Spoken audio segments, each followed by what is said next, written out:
When the earth was younger, the sloth was the fastest animal alive. The sloth ran everywhere.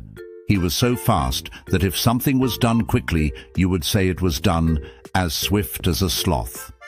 So jealous of his speed were the other animals that they always tried to beat him in a race.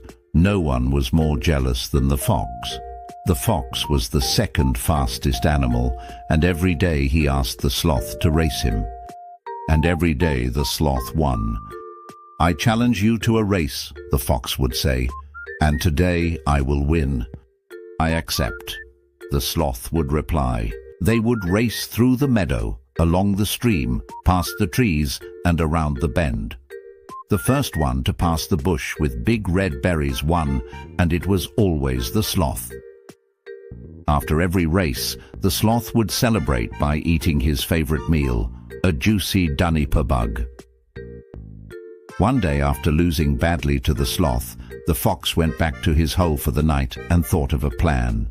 He plotted and schemed and plotted some more. By morning, he was sure that he would finally beat the sloth for the first time ever.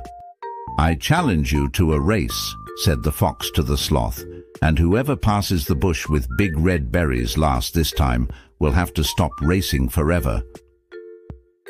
The fox said this because he knew that the only way he would be the fastest animal in the world was if the sloth stopped racing. "I accept," said the sloth, "but this is a foolish thing for you to do." "I will even give you a head start," said the fox. The sloth started racing while the fox stayed put. The sloth sped through the meadow, raced along the stream, flew by the trees, and came around the bend. It was the fastest he had ever run. When he passed the bush he was looking for, he stopped and waited for the fox. For the first time, he could not find any duniper bugs to eat after the race. A few moments later, the fox came around the bend and sprinted past the sloth until he had passed a second bush that was full of red berries. The fox exclaimed with glee, believing he had outpaced the sloth in their race through the forest.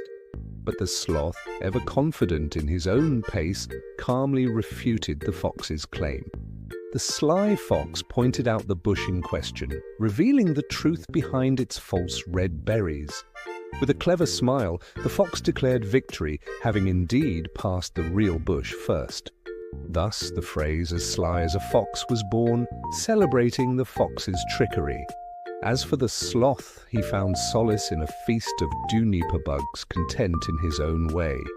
And that is why you will never see a sloth race again.